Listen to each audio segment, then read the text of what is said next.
Minha formação é em administração, com mestrado em economia da escola austríaca. Meu trabalho principal é com incorporação de imóveis em Porto Alegre, no Rio Grande do Sul.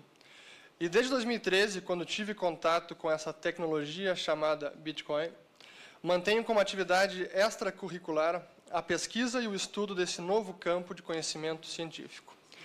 Em 2014, escrevi o primeiro livro em português sobre o assunto, Bitcoin, a moeda na era digital, e desde então escrevo um blog no maior portal de finanças do país, dedicado quase exclusivamente a esse tema.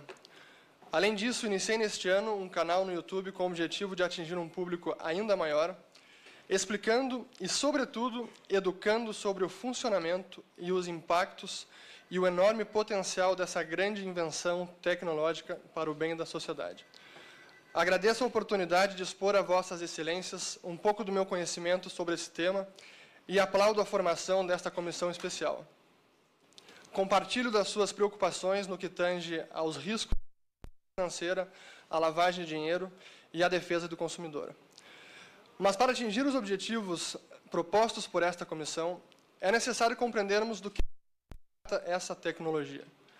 Como a sua arquitetura descentralizada garante a segurança do sistema e quais as implicações desse modelo para a privacidade e inclusão financeiras, bem como para a inovação e as regulações. Quando a invenção do Bitcoin foi anunciada e publicada em um paper em outubro de 2008, descrevendo um sistema de dinheiro eletrônico peer-to-peer, de ponto a ponto, poucos deram atenção. Nem mesmo os especialistas em criptografia acreditavam que o projeto tinha alguma chance de sucesso.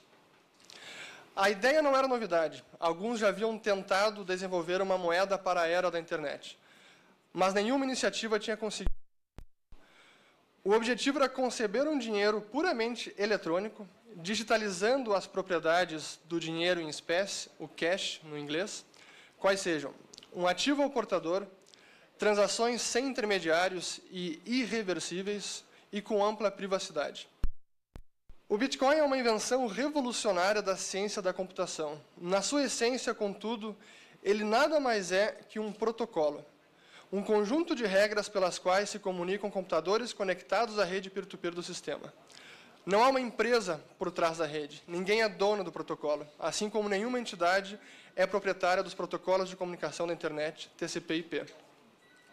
Não há um servidor central monitorando o cumprimento das normas. Primeiro, porque estas incentivam o comportamento honesto. Segundo, porque todos são monitorados por todos. A confiança e a segurança são alcançadas de forma descentralizada, graças ao uso engenhoso da criptografia moderna, e sem que seja necessário conhecer a identidade dos participantes. O feito extraordinário desse protocolo, e sem precedentes na era da computação, foi recriar a escassez do mundo físico em um ambiente digital, no mundo digital. Um Bitcoin é um bem digital que não pode ser reproduzido ou falsificado. A sua titularidade e propriedade está devidamente registrada no blockchain, o grande livro contábil da rede, o qual é único, público e replicado por todos os participantes do sistema, que o mantém constantemente atualizado em sincronia à medida que novas transações vão ocorrendo. Até a invenção do Bitcoin, segurança e descentralização pareciam termos antagônicos. A nossa moeda corrente, nossas instituições financeiras e pagamentos, todos dependem da confiança em uma autoridade centralizada, encarregada pela segurança e prevenção de fraudes e responsável pelo exame minucioso de quem pode ou não ter acesso. O Bitcoin, assim como outras moedas digitais similares, inverte o modelo de segurança de sistemas tradicionais, fechado e centralizado, para um aberto e descentralizado, em que a confiança é atingida pela força computacional. Além de ser uma quebra de paradigma, é necessário também uma mudança cultural. Simplesmente não estamos acostumados a essa forma de organização. Por isso, quando expostos pela primeira vez a essa nova realidade, as pessoas logo se perguntam, mas quem controla? Quem é o responsável? Apesar de prover certo grau de privacidade, a rede é, paradoxalmente, transparente, pública e aberta. Os próprios códigos do sistema podem ser inspecionados por qualquer um, é um software de código-fonte aberto. Por conta de todos esses atributos, a rede como um todo, e especificamente o blockchain, o livro contábil digital, jamais foram violados em mais de 8 anos de operação ininterrupta. Isso significa que não há registros de desvios de fundos, transações inautênticas ou qualquer tipo de adulteração da rede.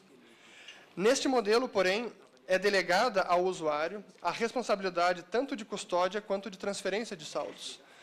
As implicações desse arranjo é que a guarda das senhas é de inteira obrigação do titular, não sendo possível recorrer a nenhum terceiro em caso de extravio ou mau uso. Por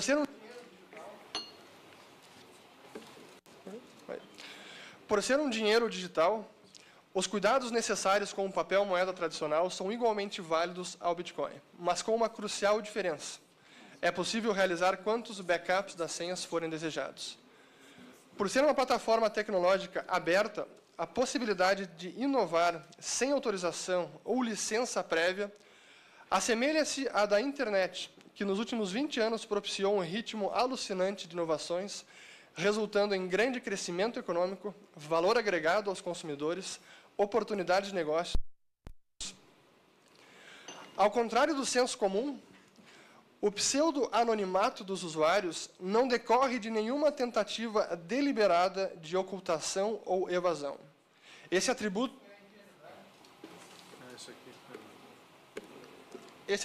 é, em realidade, parte-chave e inerente à segurança e à inviolabilidade da rede.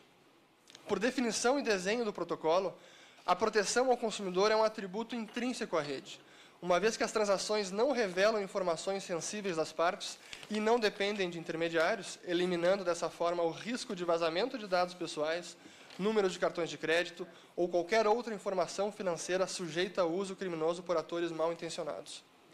Essa forma de transacionar é diametralmente oposta aos sistemas financeiros tradicionais, sejam bancos, sejam empresas de cartões de crédito, em que o usuário deve fornecer diversas informações pessoais, independente do valor da compra, elevando sobremaneira o risco de furtos de identidade e clonagem de dados.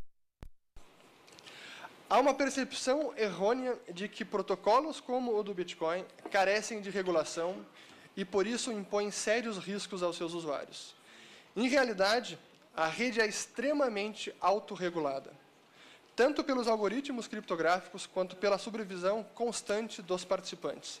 Qualquer tentativa de fraude é rapidamente detectada e frustrada. Qualquer tentativa de burlar o protocolo, como a regra de criação de unidades de Bitcoin, é inviabilizada pela absoluta transparência da rede. Isso não quer dizer que os usuários estejam livres de todo e qualquer risco. Vejo 3 grandes pontos de atenção decorrente do uso dessa tecnologia. Primeiro, o risco de sistema. Alguma falha do software, algum bug que possa impactar negativamente a confiança, embora esse risco seja mitigado por ser um software livre, aberto e que está constantemente sendo auditado e aprimorado. Risco de mercado, principalmente aqueles que usam o Bitcoin como meio de transferência de valor ou investimento, não há nenhuma garantia sobre o preço de um Bitcoin. O preço é definido livremente no mercado. E, por fim, o risco de usabilidade.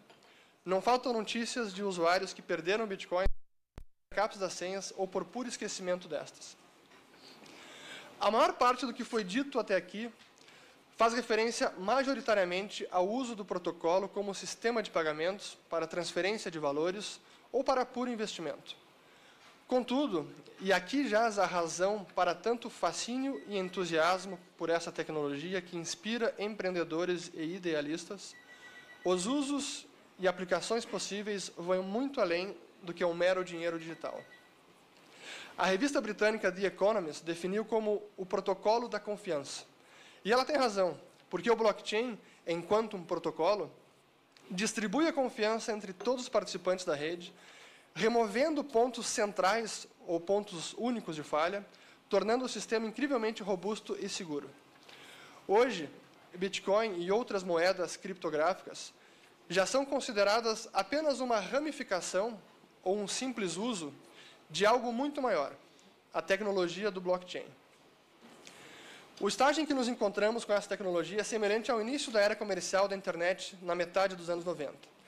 À época, internet era sinônimo de correio eletrônico e nada além disso. Um ambiente obscuro e suspeito, onde nenhuma empresa idônea planejava acessar. Mas, com o tempo, novos usos, novas aplicações, a um ritmo frenético de inovação, acabaram criando uma rede aberta de comunicação mundial, a partir da qual as mais diversas empresas e modelos de negócios surgiram. Hoje, a economia depende da internet. Aliás, já é inimaginável a economia moderna na ausência dessa rede.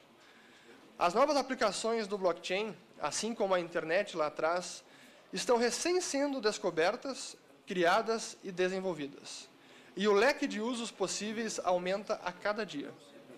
A Nasdaq, a Bolsa de Empresas de Tecnologia dos Estados Unidos, está usando o blockchain para negociação e registro de ativos como ações.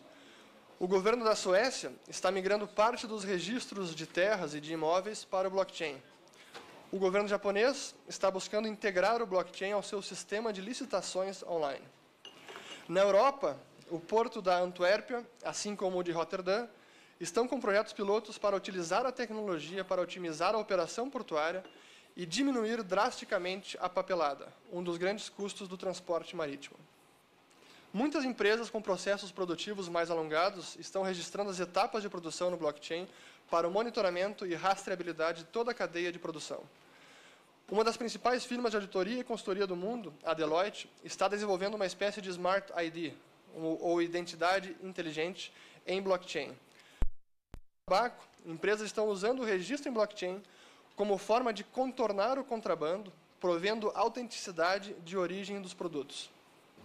No Brasil, temos uma bela startup chamada Original My, desenvolvendo inúmeras aplicações da tecnologia, como prova de autenticidade de documentos, prova de existência, comprovação de integridade de documentos, assinatura de contratos. É uma analogia à notarização, que se baseia em um dispositivo em lei, porém digital e em blockchain. E se falarmos em contratos inteligentes, smart contracts, aí entramos numa nova gama de aplicações, muitas bastante ambiciosas, como é o caso do Open Bazaar, que é um marketplace completamente peer-to-peer, de ponto a ponto. Imaginem um mercado livre sem uma empresa por trás. Arcade City, que é desenvolvida no blockchain do Ethereum, que é um aplicativo de carona também peer-to-peer. Imaginem o Uber sem a empresa por trás. Enfim, esses são apenas alguns dos poucos exemplos das infindáveis aplicações do blockchain e uma prova da amplitude da diversidade de usuários, desde governos, ONGs, empresas e indivíduos. Portanto, quando buscamos introduzir e adotar qualquer tipo de regulação, é imprescindível termos bem claro que estamos lidando com uma tecnologia aberta, inovadora e em constante processo de mutação. Não enquanto a essência da tecnologia em si, mas com relação às mais variadas aplicações. Recorro novamente ao caso emblemático da própria internet. Foi fundamental permiti-la crescer e florescer. Tivéssemos tentado impor restrições artificiais lá atrás, provavelmente surgido muitas das inovações que hoje fazem parte do nosso dia a dia e são ferramentas do cotidiano da economia. Por fim, é preciso reconhecer que aplicar a regulação atual, estabelecida para o modelo de segurança centralizado, poderá ser apenas não apenas inócua, como também contraproducente, ao enfraquecer ou até mesmo comprometer os mecanismos intrínsecos de segurança de redes descentralizadas. Para que essa tecnologia possa crescer, se desenvolver, gerando empregos, oportunidades de negócios no Brasil, é preferível clareza legal que regulações que impeçam empresas de operar em território nacional sem trazer benefício aparente algum aos consumidores. Cito o exemplo recente e positivo do Japão, onde o governo deste país passou legislação reconhecendo o pagamento com Bitcoin uma atividade perfeitamente lícita. Isso não significa reconhecer o Bitcoin como moeda, apenas que o pagamento com essa tecnologia consiste de um uso plenamente legítimo. Ressalto, porém, que antes da lei, o uso de pagamento com a moeda digital já era lícito. Só não havia um posicionamento estatal ratificando essa condição. Esse simples esclarecimento reduz incertezas e promove um ambiente mais propício e tranquilo para os empreendedores inovarem com a tecnologia. Trago também o exemplo da Austrália, que, com o intuito de atrair empresas de tecnologia aplicada às finanças, as chamadas fintechs, revogou uma dupla taxação que havia no uso do pagamento com Bitcoin. A partir deste mês, imposto sobre valor agregado incide apenas na venda dos produtos, e não na compra de Bitcoin por qualquer usuário, como ocorria antes. Além de clareza legal, é recomendável fomentar a autorregulação por meio, inclusive, da própria tecnologia. Há soluções que podem ser implantadas com simples programação, como, por exemplo, carteiras multisig, que requerem mais de uma assinatura, escrow accounts, uma espécie de contas calção, ou prova de reservas. Hoje, adotar uma regulação abrangente para moedas digitais é análogo a uma regulação abrangente para a internet de 1995 por causa do correio eletrônico. Internet é muito mais que apenas a troca de mensagens em formato digital. E a tecnologia do blockchain é muito mais que apenas uma moeda digital. Na dúvida, demos tempo ao tempo. Sufocar essa grande invenção tecnológica ainda no berço somente privará a sociedade do enorme potencial que nem sequer podemos prever na sua plenitude. Obrigado pela atenção.